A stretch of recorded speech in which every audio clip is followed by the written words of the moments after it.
warahmatullahi wabarakatuh. Semangat pagi, salam sehat dan bahagia selalu adik-adik mahasiswa peserta Stadium General PDB Universitas Airlangga 2024. Selamat bertemu dengan saya sebagai pemateri untuk kuliah Stadium General. Saya Bambang Sektiari Lekeswanto yang kebetulan saat sekarang menjabat sebagai Wakil Rektor bidang akademik, mahasiswa, dan alumni. Selama 1 jam ke depan akan menyampaikan materi Stadium General dalam perkuliahan PDB ini dengan tema logika dan pemikiran kritis yang menjadi sesuatu yang penting bagi Anda semua di dalam menghadapi tantangan dunia di masa depan.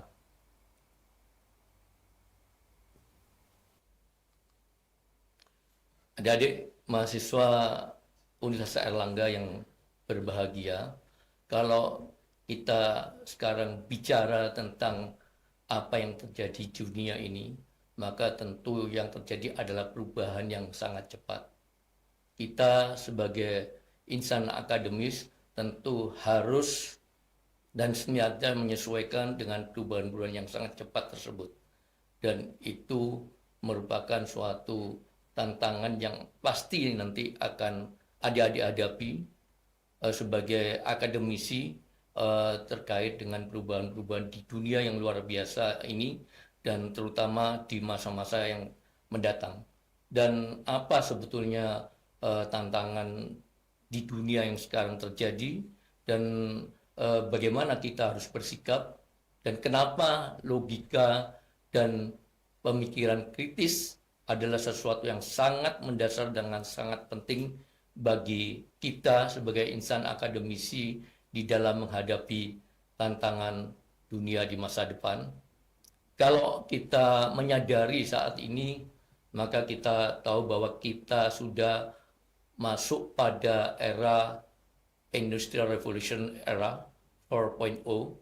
Sebagian besar masyarakat juga menyatakan ini sebagai era Society 5.0, di mana terjadi adanya perubahan tatanan sosial dalam masyarakat yang luar biasa sekali, di mana sekarang ini kita betul-betul dihadapkan dengan transformasi digital dan pengembangan IT yang masuk ke dalam berbagai segi kehidupan masyarakat, segi kehidupan sektor-sektor, dan segi kehidupan seluruh umat manusia di dunia. Internet of Things, penggunaan cloud, big data, artificial intelligence, dan semua yang sudah terkelompokkan di dalam suatu gadget, instrumen-instrumen yang mobile, di mana kita dalam banyak hal sangat dimudahkan dengan apa yang terjadi. Kalau dulu kita mungkin harus datang ke bank, kalau dulu kita harus melakukan isi bensin dengan menggunakan cash, kalau dulu kita mungkin harus bertransaksi bahkan untuk memesan makanan kendaraan itu kita harus datang, tapi sekarang semuanya bisa dilakukan hanya dengan menggunakan gadget, hanya dengan menggunakan handphone. Jadi cyber physical system, kemudian digital transformation itu betul-betul sesuatu yang menyebabkan perubahan tatanan sosial dalam masyarakat yang luar biasa. Bahkan juga termasuk dampak-dampak negatifnya. Jadi Anda mungkin sekarang dengan mudah mengamati bahwa berita-berita hoax, berita-berita yang belum tentu kebenarannya itu dengan mudah didiseminasikan, dengan mudah didistribusikan, dan dengan mudah dirubah-rubah agar menjadi lebih menggigit dan lain sebagainya. Kemudian juga kita bisa melihat bahwa pribadi seseorang dengan mudah disebarluaskan melalui media sosial, dan suatu saat pasti private condition bagi setiap orang itu juga semakin lama semakin berkurang. Jadi transformasi digital, perubahan-perubahan yang terkait dengan 4.0 Industrial Revolution ini betul-betul sesuatu yang menjadi tantangan ke depan. Brian Lavkin di BBC Future menyampaikan bahwa di tahun 2050 beberapa tantangan besar di dunia yang bisa dan tentu akan kita hadapi bersama-sama dalam waktu yang dekat ataupun pada masa-masa mendatang adalah peningkatan jumlah populasi dunia, di mana saat sekarang lebih dari 7 miliar jumlah penduduk, tapi tahun 2050 mungkin akan mencapai hampir 10 miliar, 9 miliar lebih. Kemudian juga populasi manula yang semakin meningkat oleh karena tingkat kesejahteraan dan kesehatan yang semakin baik, tapi juga dampak climate change yang semakin meluas, ditandai dengan kenaikan permukaan air laut yang semakin akseleratif, pergerakan bumi yang semakin cepat, dominasi artificial intelligence dalam setiap sudut kehidupan manusia, dan tentu media sosial yang menyebabkan dunia tanpa privacy. Nah, sehingga tantangan masa depan kita, tantangan masa depan adik-adik semua adalah kondisi dunia yang sangat-sangat dinamis, perubahan-perubahan yang sangat cepat, dan permasalahan-permasalahan kompleks yang ada dan menyertainya. Itu adalah tantangan masa depan, tantangan yang pasti akan datang. Lalu apa skill yang kita butuhkan? The World Economic Forum pernah merumuskan bahwa skill yang dibutuhkan di tahun depan 2025, dan ini menurut saya masih akan sangat relevan di masa-masa mendatang, adalah yang pertama adalah analytical thinking and innovation. Yang kedua adalah active learning and learning strategies. Yang keempat adalah complex problem solving, dan ini nanti adik-adik semua pada saat pembelajaran di UNER akan mengalami itu. Kemudian juga critical thinking and analysis, creativity, originality, and initiative, leadership and social influence, technology use, monitoring and control, technology design and programming, resilience, stress tolerance and flexibility, reasoning, problem solving, and ideation. Ini adalah top 10 skill yang dibutuhkan, dan yang saya tekankan di sini adalah terkait dengan critical thinking and analysis. Sejak adik-adik terdaftar sebagai mahasiswa Universitas Airlangga, maka adik-adik adalah calon Satria Airlangga yang hebat. Dan untuk menjadi calon Satria Airlangga yang hebat, maka adik-adik mendapatkan menu-menu pembelajaran sejak adik-adik masuk sampai nanti adik-adik keluar. Apa yang tadi dibutuhkan di dalam top skill yang dibutuhkan oleh kita semua untuk menghadapi masalah di masa depan, itu semuanya diberikan melalui tahapan-tahapan yang ada di setiap jenjang pendidikan yang adik-adik ikuti. Sebagaimana dalam taksonomi Bloom, maka di situ keterampilan berpikir karena penggunaan logika dan berpikir kritis itu adalah suatu keterampilan berpikir.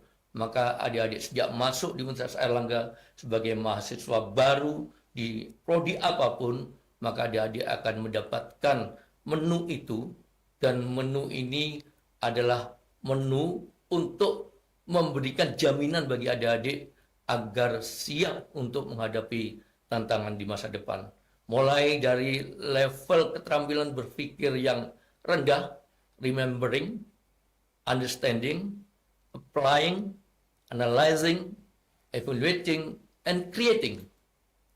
Jadi mulai bagaimana adik-adik mengingat kembali, menangkap informasi, bagaimana adik-adik kemudian menjelaskan apa yang adik-adik dapatkan dari informasi itu, artinya bahwa adik-adik memahami bagaimana kemudian adik-adik bisa menggunakan informasi itu di dalam cara-cara yang menurut adik-adik baik, bagaimana kemudian adik-adik bisa membedakan, bisa menganalisis, bisa mengelompokkan, bisa mengklasifikasi, dan juga bagaimana adik-adik kemudian bisa melakukan justifikasi terhadap keputusan-keputusan yang adik-adik lakukan melalui evaluasi dari berbagai macam informasi tadi, sampai kemudian adik-adik mampu untuk mengkreasi suatu produk, mampu mengkreasi sesuatu sistem,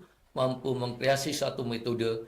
Itu semuanya diberikan di Universitas Airlangga sebagaimana yang tertuang di dalam Bloom's taksonomi ini. Nah, adik-adik sekalian,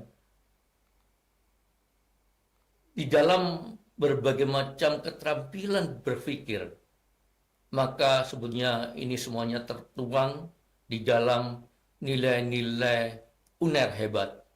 Ini adalah nilai-nilai yang juga kita semuanya, adik-adik tentu sejak mulai masuk sampai di dalam kehidupan sehari-hari, seringkali meneriakkan UNER hebat. Ini sebetulnya adalah nilai-nilai yang juga menunjukkan bahwa jika nilai-nilai ini terimplementasi, terimbed di dalam kehidupan sehari adik-adik dan juga tercerminkan di dalam berbagai macam aspek akademik maupun non-akademik, maka sebenarnya adik-adik adalah orang yang memang sudah mampu berpikir secara logis, mampu berpikir secara kritis, mampu juga berpikir secara kreatif. Nilai-nilai ini adalah hebat, humble, helpful, honest, excellence, agile, dan brave, yang didasari oleh visi kita Excellence with Morality, yang insya Allah 5 komponen ini, UNER hebat ini akan menjadikan adik-adik SDM unggul, adik-adik SDM yang siap untuk menghadapi tantangan dunia di masa depan, dan juga transcendent, tentu saja. Nah, adik-adik sekalian, humble ini adalah rendah hati. Rendah hati artinya adik-adik tentu tidak rendah diri. Rendah hati artinya tidak sombong terhadap prestasi ataupun capaian-capaian yang sudah adik-adik dapatkan. Tidak merasa pintar sendiri, tidak merasa benar sendiri, berbaik hati pada yang lain, open mind, berpikiran terbuka, mau mendengar dan menerima pendapat orang lain. Tentu saja kalau mau mendengarkan, mau mendengarkan pendapat orang lain, mau untuk terbuka dan tidak sombong, tentu juga harus memiliki kemampuan berkomunikasi dan kolaborasi yang baik, memiliki fleksibilitas kognitif terhadap permasalahan-permasalahan yang ada, termasuk juga permasalahan kompleks. Dan humble ini bersama-sama dengan helpful dan juga honest adalah merupakan sifat dasar dari seorang penuntut ilmu dan saintis. Suka menolong, jujur, dan objektif. Berikutnya adalah excellent. Excellent adalah unggul. Jadi adik-adik harus memiliki kemampuan yang mumpuni, memiliki keunggulan hard skill yang adik-adik dapatkan dari prodi masing-masing, dan juga memiliki kemampuan soft skill yang relevan terhadap tantangan saat ini maupun di masa depan. Brave, brave ini adalah berani. Dan ini memang kita di Surabaya, kita terinspirasi dari perjuangan para pejuang di tahun 1945, di mana Surabaya dikenal sebagai kota pahlawan, maka di Surabaya adalah para pahlawan yang mereka memiliki jiwa pejuang yang berani, dan kita kalau tidak ada para pemberani itu tentu tidak merdeka seperti saat sekarang. Dan tentu kalau ini kita tanamkan dan kita miliki keberanian ini, tentu adik-adik akan bisa untuk berani mengambil risiko, berani mengambil peluang, berani mengambil keputusan yang terbaik di masyarakat, berani melakukan sebuah problem solving, pemecahan masalah yang ada di masyarakat. Berikutnya adalah agile. Agile artinya lincah, mudah beradaptasi, fleksibel, orang Surabaya bilang terginas, dan cepat tanggap. Jadi adik-adik dengan karakter agile ini harus memiliki sensitivitas, memiliki kepekaan, tanggap, dan responsif terhadap isu-isu aktual dan problem yang muncul di masyarakat. Yang berikutnya adalah transcendence. Kita memang harus menjadi pejuang. Kalau kita melakukan sesuatu, kita harus lakukan dengan kerja keras, kita lakukan dengan kerja ikhlas, kita lakukan dengan kerja cerdas, kita lakukan dengan kerja tuntas, dan tentu semuanya ini kita harapkan mendapatkan hasil yang terbaik. Tapi kita harus tahu bahwa kita semuanya, umat manusia, adalah umat yang terhubung dengan Tuhan yang Maha Kuasa, terhubung dengan Allah Subhanahu wa Ta'ala, dan tidak boleh putus. Sehingga apapun yang sudah kita lakukan dengan kerja keras, yang sudah kita lakukan dengan kerja ikhlas, apapun hasilnya, maka tentu semuanya itu adalah yang terbaik dari Allah Subhanahu wa Ta'ala.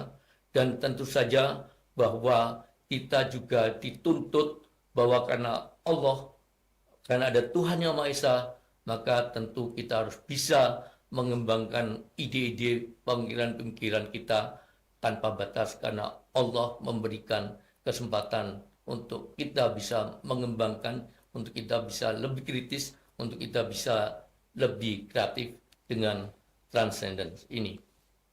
Nah, oleh sebab itu adik-adik sekalian, yang dibutuhkan pada masa depan bagi kita adalah bagaimana kita mampu menghadapi banyak tantangan tadi. Tantangan-tantangan tersebut sebenarnya adalah suatu problem yang kompleks. Sehingga untuk mengatasi itu, keahlian, skill, pemikiran kritis itu adalah sesuatu yang mutlak dan fundamental. Di dalam pemikiran kritis, kita tentu juga harus logis. Sehingga logika dan pemikiran kritis itu menjadi suatu dasar kita untuk kemudian bisa bertindak sebagai seorang ilmuwan yang tanggap terhadap tantangan. Nah, apakah selama ini kita sudah menggunakan logika kita? Tentu saja, adik-adik sekalian, logika ini sebetulnya didapatkan umat manusia sejak manusia itu dilahirkan. Karena kita memiliki akal budi, maka dengan perkembangan dari kecil sampai dewasa, maka akal budi itu akan terasah. Dan tentu saja logika juga akan terasa. Namun bagaimana kemudian kita melihat apakah kita sudah menggunakan logika atau tidak? Kalau kemudian adik-adik melihat ada informasi misalnya, Bapak A pagi ini mengalami kecelakaan sepeda motor patah tulang, dan saat sekarang dirawat di IGD misalnya. Itu adalah informasi. Kemudian ternyata sorenya adik-adik bertemu dengan Bapak A tadi. ternyata Bapak A sedang jalan-jalan dengan keluarganya di mall. Tidak ada patah tulang, tidak ada luka sama sekali. Sehat walafiat. Dalam hal ini, kita tentu menggunakan logika kita. Bahwa berarti informasi yang saya dapatkan tadi itu tidak benar. Tidak valid.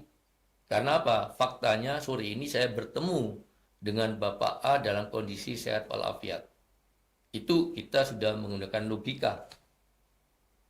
Kesimpulan bahwa ayah kita lebih tua dari kita, ibu kita lebih tua dari kita, nenek kita lebih tua dari ayah kita, itu adalah kesimpulan berdasarkan logika. Namun sebagai seorang ilmuwan, seorang akademisi, sebagai seorang saintis, maka logika-logika ini yang saya katakan sebagai logika alamiah itu harus dilengkapi dengan kemampuan logika ilmiah. Nah, logika ilmiah ini yang sejak awal adik-adik dapatkan tadi dengan tahapan-tahapan pemikiran yang mulai dari remembering sampai dengan creating tadi. Itu Anda sebetulnya juga diasah untuk bagaimana kemudian bisa melakukan itu. Nah, logika ilmiah ini juga kita katakan sebagai ilmu atau proses memahami dan menganalisis informasi secara sistematis, rasional, dan objektif. Sehingga dapat membuat kesimpulan yang benar dan valid, tidak bias, tidak bias, didasarkan pada argumen yang valid. Dan yang penting adalah dapat dinalar logisnya, masuk akal, dan saintifik. Sehingga untuk memahami ini adik-adik perlu melihat yang kita dengar dengan Wallace's Wheel of Science. Adalah unsur metode science research.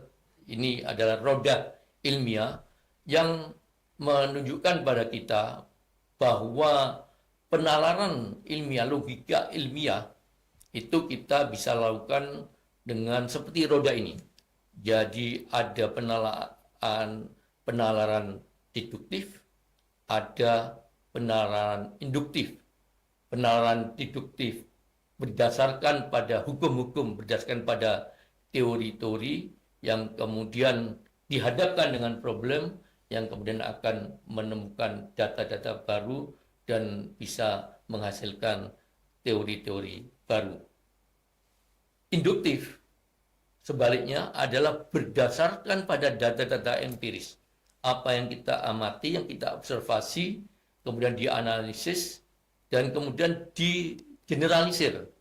Yang kemudian kalau sudah teruji maka dia akan menjadi suatu teori baru. Dan ini bisa digunakan baik dalam aspek di bidang eksakta maupun bidang sosial. Ini adalah Wallace's Wheel of Science yang perlu. Dan di dalam penalaran deduktif ini tidak sering juga sebagai logika itu di sini. Karena menggunakan berbagai macam teori-teori yang sudah ada. Dan Anda tahu bahwa ilmu pengetahuan itu adalah bukan statis. Artinya bahwa suatu teori, suatu yang dirumuskan itu adalah kebenaran relatif. Yang suatu saat akan bisa saja menjadi sesuatu yang bisa salah. Dan itu memang akan terkait dengan circumstance yang ada. Seberapa banyak teori-teori yang kemudian bisa dipatahkan dengan penelitian-penelitian dan temuan-temuan yang baru. Jadi ilmu pengetahuan adalah sesuatu yang dinamis, bukan statis, dan akan bisa berubah. Sehingga kenapa selalu Anda sebagai ilmuwan, sebagai saintis, itu selalu mencari permasalahan-permasalahan. Salah satunya adalah untuk bisa mendapatkan ide-ide baru, untuk bisa mendapatkan temuan-temuan baru, untuk bisa memperbaiki teori-teori yang ada, dan seterusnya. Ini adalah suatu roda sains yang akan berjalan terus-menerus selama manusia hidup. Nah ini saudara-saudara, penalaran deduktif ini adalah cara menarik kesimpulan secara deduktif dari premis-premis umum mayor ya, yang diakui secara umum itu adalah benar, dan premis khusus yang tadi saya katakan berasal dari teori, kemudian ada ide baru yang ingin dikembangkan, ada masalah baru yang ditemukan, kemudian disusun suatu hipotesis adalah dugaan sementara, kemudian dikembangkan desain risetnya, kemudian juga setelah ada riset ada data-data yang kemudian itu dianalisis menggunakan statistik tertentu yang kemudian disimpulkan dan bisa saja kemudian itu diimplementasikan dan menjadi teori baru. Nah, bagaimana kita memahami penalaran deduktif? Premis mayor di sini. Jadi premis mayor itu adalah argumen ataupun pernyataan mayor. Jika udara sejuk, saya akan jalan kaki ke kampus.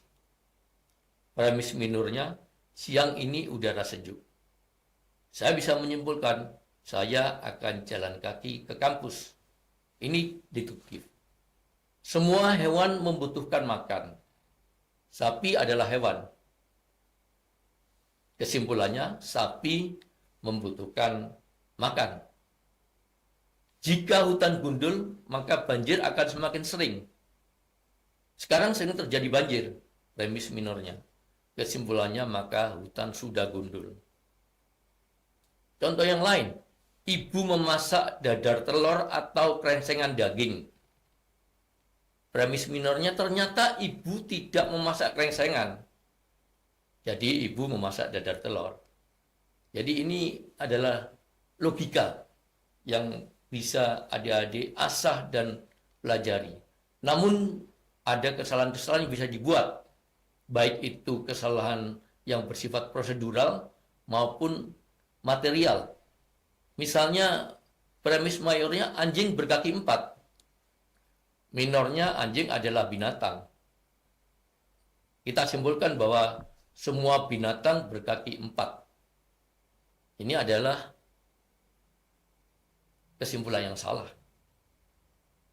Demikian juga premis mayornya semua laki-laki adalah bapak.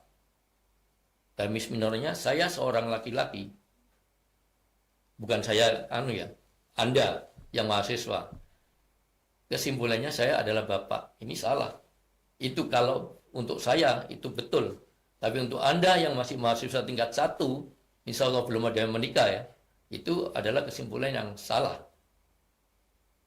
Sehingga bagaimana kita menetapkan premis mayor, menetapkan premis minor, meletakkan pada premis yang tepat, itu menjadi sangat penting. Ini dalam implementasi di pembelajaran saudara misalnya.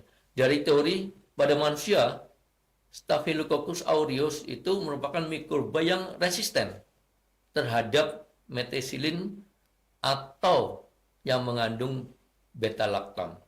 Golongan penisilin itu mengandung beta-lactam. Kemudian didapatkan problem. Pengobatan dermatitis atopik pada anjing di Surabaya dengan antibiotik amoksisilin tidak efektif. Sehingga kita bisa menetapkan suatu dugaan awal, hipotesis, telah terjadi resistensi Staphylococcus aureus terhadap penggunaan amoksisilin pada anjing di Surabaya. Nah, untuk membuktikan itu, maka disusun desain penelitian. Bisa menggunakan sampling sesuai dengan kebutuhan Anda, menggunakan stratified random sampling dengan berbagai macam sesuai dengan yang kita butuhkan. Kemudian didapatkan hasilnya setelah dilakukan percobaan, dan ternyata memang terjadi resistensi Staphylococcus aureus terhadap amoksisilin pada anjing di Surabaya. Nah, implementasi dari penemuan ini adalah Anda tidak perlu menggunakan amoksisilin untuk mengatasi dermatitis atopik, tapi gunakan antibiotik lain yang tidak resisten, yang sensitif terhadap Staphylococcus aureus. Ini adalah deduktif. Sedangkan penalaran induktif itu adalah kemampuan menarik kesimpulan umum ya, universal, berdasarkan hal yang khusus, yang spesifik. Premis-premis yang digunakan dalam penalaran induktif terdiri atas proposisi proposisi khusus, dan kemudian digeneralisir. Kesimpulannya adalah proposisi umum. Intinya adalah penalaran induksi adalah suatu proses generalisasi. Saya berikan contoh. Manusia butuh sinar matahari. Hewan butuh sinar matahari. Tanaman butuh sinar matahari. Kesimpulannya, semua makhluk hidup butuh sinar matahari. Contoh lain, udara di Gunung Bromo dingin, udara di Gunung Semeru dingin, udara di Gunung Agung dingin. Kesimpulannya, semua pegunungan berhawa dingin. Contoh yang lain, dalam kasus keracunan makanan saat mahasiswa makan di restoran. Si A menyantap mie goreng, pisang godok, tahu goreng, minum air putih, tidak keracunan. Si B menyantap mie goreng, pisang goreng, es degan, keracunan. Di sini ada yang membedakan antara si A dengan si B, yaitu es degan. Si C menyantap tahu goreng, minum air putih, tidak keracunan. Tidak ada es degannya. Si D menyantap tahu goreng dan minum es degan keracunan. Si E minum es degan keracunan. Ada kesamaan-kesamaan pada kelompok-kelompok yang mengalami keracunan. Sehingga kita simpulkan minum es degan menyebabkan keracunan. Ini adalah penalaran induktif.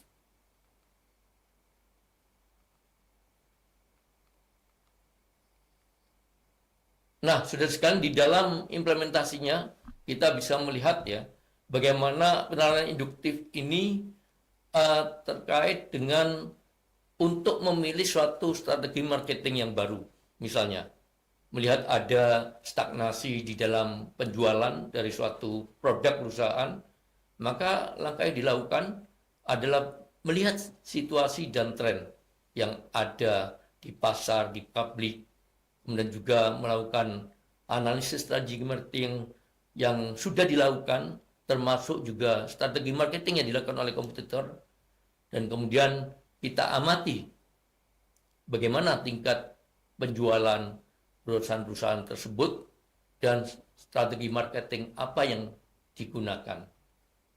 Kita mencatat dari setiap perusahaan, termasuk perusahaan kita sendiri, apa-apa yang data-data yang kemudian menunjukkan bahwa strateginya seperti ini, kemudian bagaimana hasil dari penjualannya bagaimana, dan kemudian data-data itu kita masukkan di dalam suatu suatu diskusi, di dalam suatu brainstorming, dalam meeting untuk bisa mendapatkan suatu kesimpulan dari data-data yang kita dapatkan dari berbagai sumber, berbagai perusahaan tadi dengan berbagai macam strategi marketing, dan kemudian kita generalisir dan kita simpulkan. Dan ternyata kesimpulannya adalah bahwa brand awareness dan penjualan meningkat dengan melakukan posting secara rutin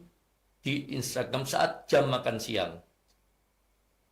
Nah, di implementasinya, yang ini berarti juga bisa menjadi teori atau penemuan dari kesimpulan tadi, adalah dilakukan posting secara rutin terkait dengan produk pada saat jam makan siang di Instagram. Ini adalah penalaran induktif.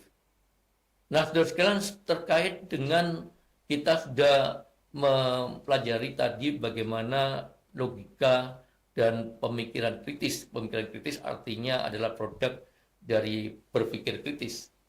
Thomas Alva Edison menyatakan 5% of the people think, 10% of the people think they think, and the other 85% would rather die than think. Saya tidak tahu apakah ini masih relevan. Artinya bahwa yang betul-betul berpikir itu hanya 5%. Yang merasa berpikir cuma 10%. Yang 85% malah lebih baik gak mikir. Jadi ini adalah sesuatu yang mungkin untuk menunjukkan bahwa mungkin semua orang ya berpikir, tapi bagaimana kemudian kita memiliki keahlian, kita memiliki skill untuk berpikir kritis, untuk berpikir secara logis, itu barangkali termasuk dalam kelompok orang yang tidak banyak ini.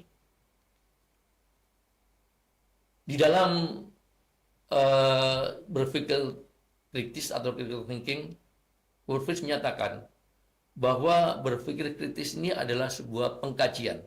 Jadi ada mengaji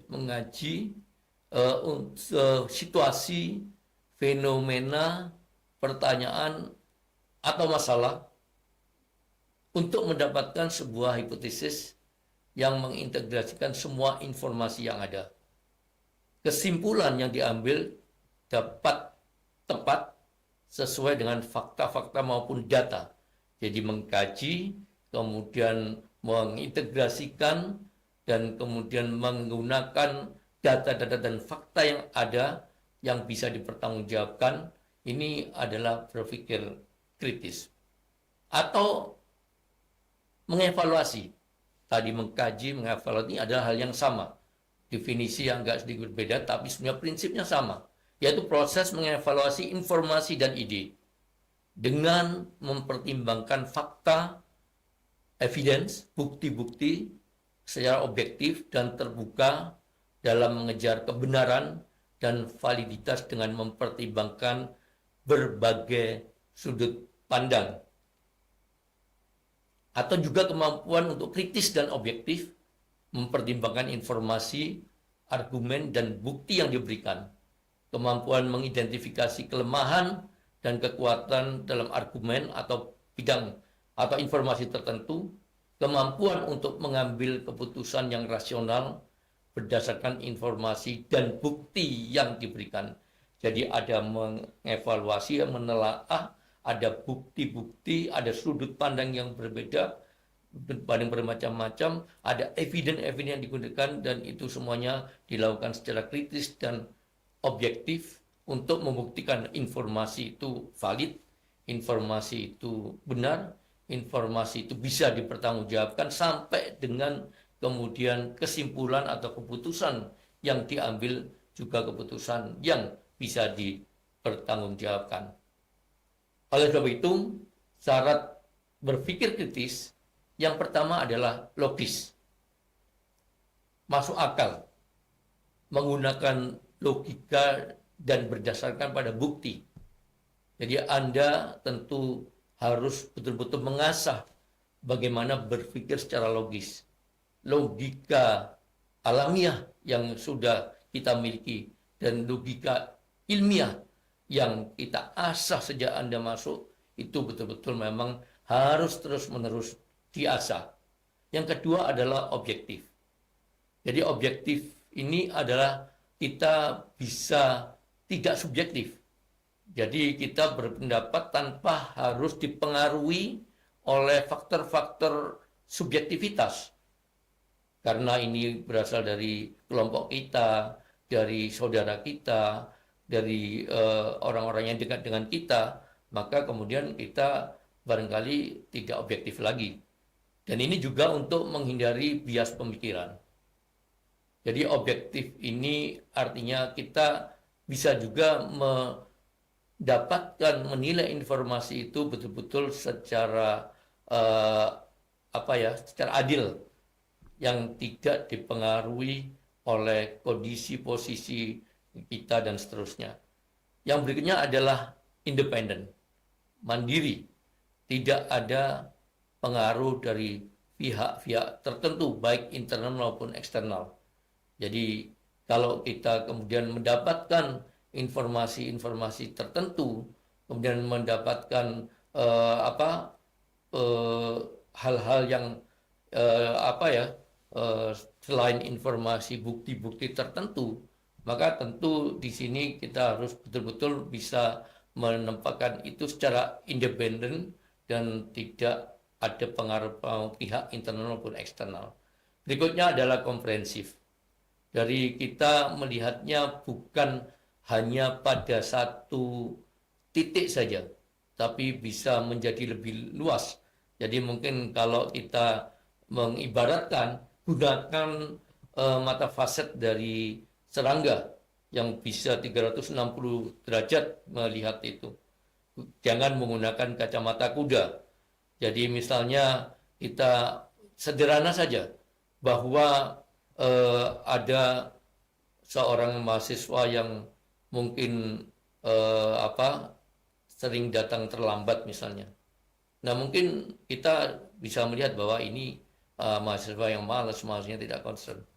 Tapi mungkin kalau ada informasi-informasi lain atau sudut pandang lain yang kita bisa lihat, barangkali kesimpulan kita bisa berbeda. Ternyata mahasiswa tersebut harus sebelum berangkat merawat ibunya yang lumpuh dan sebagainya. Jadi memandang berbagai aspek dengan berbagai macam informasi secara meluruh dan meluas itu tentu akan sangat-sangat bisa menghasilkan suatu keputusan dan kesimpulan yang lebih komprehensif. Kemudian kreatif. Jadi berpikir kritis ini juga menjadi kunci kita untuk berpikir kreatif. Kenapa? Dengan kita bisa mendapatkan titik-titik yang kita kritisi, kita tentu juga bisa berpikir tidak as regular. Anda bisa menekan kira-kira apa alternatif solusi apa yang mungkin belum ada. Sistem-sistem apa yang perlu dikembangkan yang dunia belum ada. Atau bukan hal-hal yang lain yang belum pernah terfikirkan sebagai suatu solusi. Ini adalah kreatif. Yang berikutnya adalah argumentatif. Artinya bahwa semuanya yang kita katakan itu ada dasar dan alasannya dilandasi dengan data dan fakta. Jadi database dan evidence base. Ini adalah satu yang sangat-sangat penting sebagai dasar kita berpikir kritis. Nah untuk itu saudara sekalian, maka ada standar yang harus kita pegang. Bahwa kita betul-betul berpikir kritis, maka ada 8 aspek ini yang kita harus pertimbangkan. Yang pertama adalah clarity. Clarity ini adalah kejelasan dalam berpikir.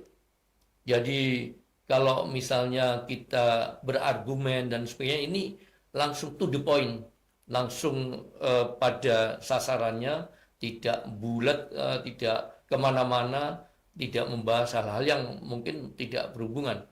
Jadi jelas to the point dalam kita menyampaikan suatu kesimpulan, menyampaikan argumen, dan lain sebagainya. Ini clarity.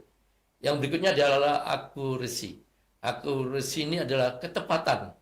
Jadi tepat pada hal-hal yang memang kita harus sampaikan dan bukan hal-hal yang memang tidak perlu disampaikan, tidak perlu dibahas. Misalnya kalau kita ingin menyampaikan A ya A, B ya B. Bukan B tapi kemudian C sampai Z misalnya. Yang berikutnya adalah presisi. Tepat dan menyeluruh. Jadi clarity, accuracy, presisi ini sebenarnya saling berkaitan. Kalau sudah nggak jelas, nggak tepat, biasanya nggak presis, nggak menyeluruh. Yang hal-hal yang mestinya harus disampaikan, tidak disampaikan, hal yang mestinya tidak disampaikan, disampaikan. Sehingga menjadi tidak jelas dan sebagainya. Yang berikutnya tentu saja adalah relevance. Jadi kita berpikir relevan enggak?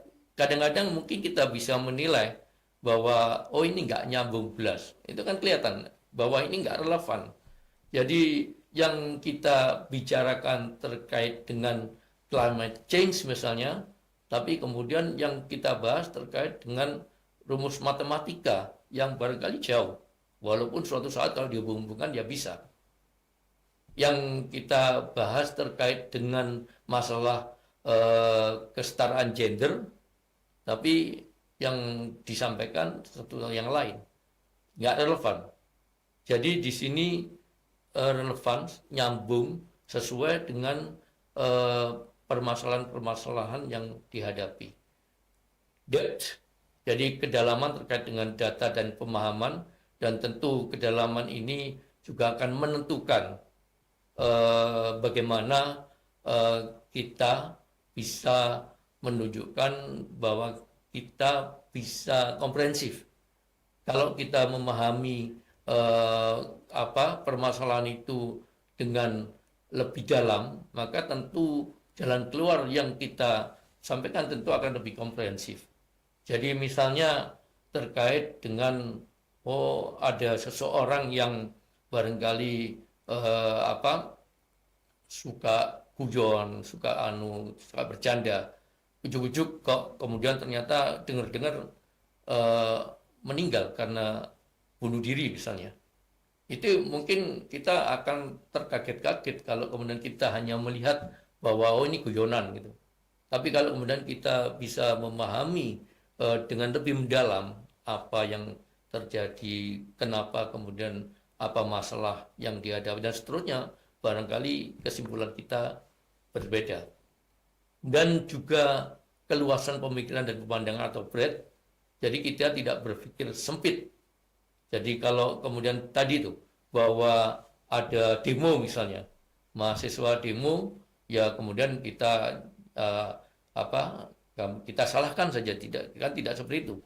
Tapi kenapa kemudian ada demo?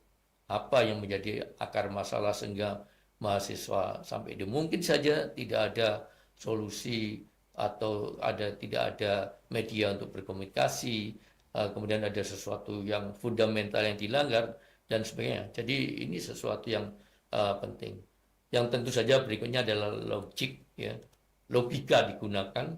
Tadi Anda sudah memahami bagaimana kita mengasah logika ilmiah kita dan logika alamiah kita jadi masuk akal, dan fairness, adil, objektif, independen. Keadilan terkait dengan data, terkait dengan informasi itu sesuatu yang penting yang harus kita tetapkan sebagai standar. Jadi clarity, accuracy, presisi, relevant, depth, breadth, logic, and fairness. Ini adalah 8 poin sebagai standar untuk berpikir kritis. Nah, tentu kalau kemudian bagaimana kita bisa berpikir kritis di dalam setiap mendapatkan informasi sampai kemudian kita memberikan kesimpulan ataupun solusi dari informasi-informasi itu. Maka di sini ada beberapa titik yang memang kita harus kritisi kita sendiri. Yang pertama adalah asumsi. Jadi kita mengkritisi apa sih sebetulnya yang ada di kepala saya, apa sih yang sebenarnya ada di pemikiran dari orang lain yang berdiskusi dengan saya, atau orang lain yang memiliki pandangan-pandangan yang berbeda, yang memiliki solusi-solusi yang berbeda. Asumsi ini penting. Ini juga saya katakan tadi, humble ini ya artinya bahwa kita tidak merasa bahwa kita paling pintar sendiri, kita paling benar sendiri. Kita bisa melihat, oh ternyata pemikiran saya memang kurang komprehensif. Pemikiran saya hanya secara sempit saja. Ternyata di pemikirannya orang lain itu ternyata lebih detail, lebih komprehensif, lebih fokus. Ini adalah asumsi. Jadi kita perlu kritisi di titik ini. Yang kedua adalah experience atau pengalaman. Pengalaman ini adalah pergumulan manusia dengan fakta. Dan di sini bisa mengungkap kebenaran berdasarkan pada pengalaman-pengalaman sebelumnya. Jadi sebagai contoh begini, ada seseorang yang kalau berdebat itu tidak mau kalah, ngeyel terus. Kalau Anda kemudian hanya melihat bahwa ini ngeyel terus, Anda mungkin juga emosional jadinya. Tapi kalau kemudian ternyata tahu bahwa ternyata dia ngeyel karena dia pada waktu-waktu yang lalu kalau berdebat selalu kalah. Nah dari situ kan nanti Anda bisa menyesuaikan bagaimana kemudian menghadapi orang-orang seperti itu. Jadi pengalaman-pengalaman kenapa seseorang menjadi tidak terlalu banyak bicara, kemudian kenapa kemudian dia menjadi mudah marah, dan sebagainya, itu juga sangat ditentukan oleh eksperimen dan pengalaman, termasuk untuk kita sendiri, diri kita sendiri. Kita juga harus mengevaluasi bahwa pengalaman-pengalaman yang ada dan melekat di dalam memori kita harusnya tidak menyebabkan kita menjadi subjektif, tapi kita tetap harus bisa objektif, bisa presis, bisa logis, dan seterusnya. Yang berikutnya adalah knowledge. Jadi knowledge ini tentu, jadi tadi di dalam taksonomi Bloom sudah saya sampaikan, bahwa mulai dari remembering sampai ke atas itu, ini semakin Anda bisa memperdalam itu, maka keluasan pengetahuan dan kualitas-kualitas informasi yang Anda dapatkan, yang Anda nilai, itu tentu juga akan sangat-sangat baik. Kemudian juga comprehension, pemahaman yang luas. Kemudian ini juga seperti tadi, jadi mengurangi kalau kita paham ya, kita mungkin tahu, tapi nggak paham. Banyak orang yang seperti itu. Jadi tahu tapi nggak paham. Sehingga apa yang disampaikan menjadi bias, menjadi tidak nyambung. Coba nanti Anda lihat bahwa banyak orang yang kemudian berusaha menghafalkan banyak hal, tapi ternyata tidak dipahami. Jadi pemahaman ini itu juga menunjukkan bahwa knowledge yang kita dapatkan, yang kita miliki, betul-betul itu kita pahami, dan itu bisa menjadi dasar yang objektif untuk kita mengambil suatu keputusan dalam menghadapi permasalahan. Berikutnya adalah application. Application ini tentu saja bahwa kita selalu di dalam pemikiran kritis kita selalu kemudian memiliki jalan keluar, memiliki kesimpulan. Jadi kalau kemudian kesimpulan itu kita implementasikan, kita aplikasikan, maka mungkin saja ada gap. Dan ini juga harus kita kritisi. Jadi misalnya kalau Anda melihat bahwa kalau seorang wanita itu menggunakan di dalam syar'i sebagai seorang muslim ya, dia akan menggunakan jilbab, menggunakan tertutup auratnya. Tapi kalau kemudian yang Anda pahami hanya pada apa yang ada di Indonesia saja, maka begitu Anda berhadapan dengan orang dari berbagai negara yang mungkin busananya berbeda tapi tetap intinya adalah menutup aurat, maka tentu Anda akan menyalahkan walaupun sebenarnya tujuannya sama. Kemudian juga di dalam kita seringkali menyatakan bahwa kita ini masyarakat yang majemuk. Ada Bhinneka Tunggal Ika, berbeda-beda tetap satu jua. Tapi bagaimana kemudian kita implementasikan itu kalau di Surabaya? Bagaimana kita implementasikan kalau kita sebagai mahasiswa di UNER? Bagaimana kita implementasikan itu? Barangkali implementasi sebagai wujud keperbedaan, keberagaman itu bisa saja berbeda-beda. Dan ini dalam aspek application. Yang berikutnya adalah analisis. Analisis ini jadi Anda aplikasi analisis ini titik yang kita perlu kritisi. Bagaimana kemudian Anda mendapatkan informasi, mencerna informasi, mengelompokkan, mengurai, mengklasifikasikan, memprioritaskan informasi dan juga solusi-solusi serta prioritas jalan keluar dan kesimpulan yang Anda hasilkan. Ini juga perlu dikritisi juga. Artinya bahwa setiap titik ini menjadi dasar kita untuk berpikir kritis dalam titik-titik ini. Berikutnya adalah sintesis. Bagaimana kemudian kita menyatukan informasi-informasi, mengumpulkan informasi-informasi tersebut dan menjadikan informasi-informasi itu menjadi suatu kesimpulan dan jalan keluar. Ini juga titik yang harus kita kritisi. Dan yang terakhir adalah evaluation.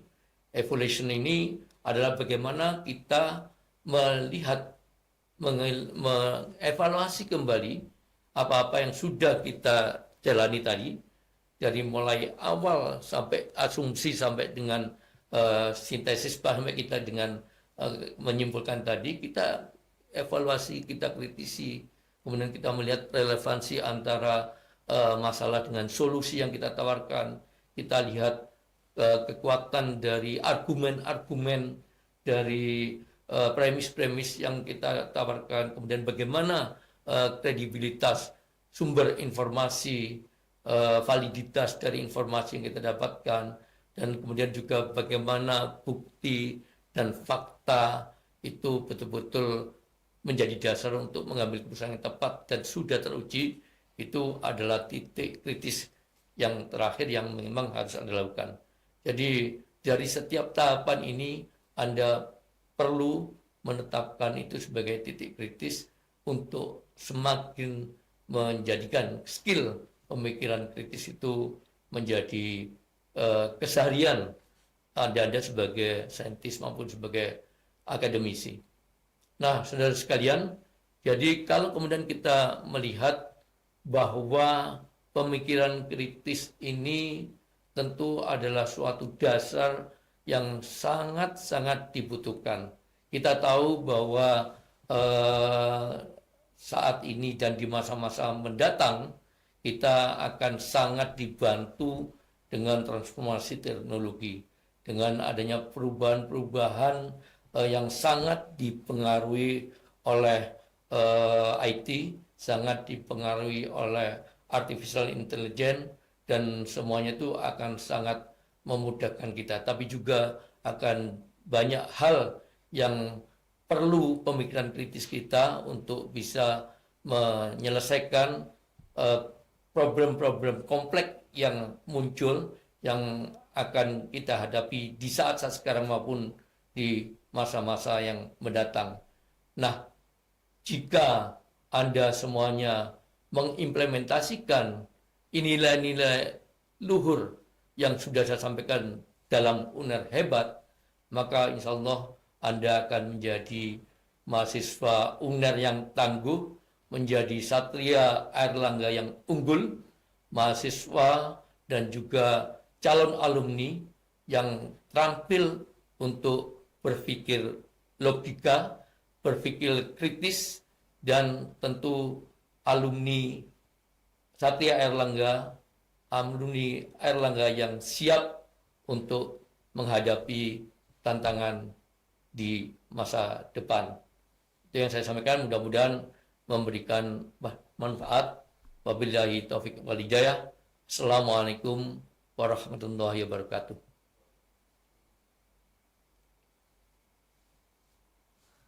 Ya, Mas.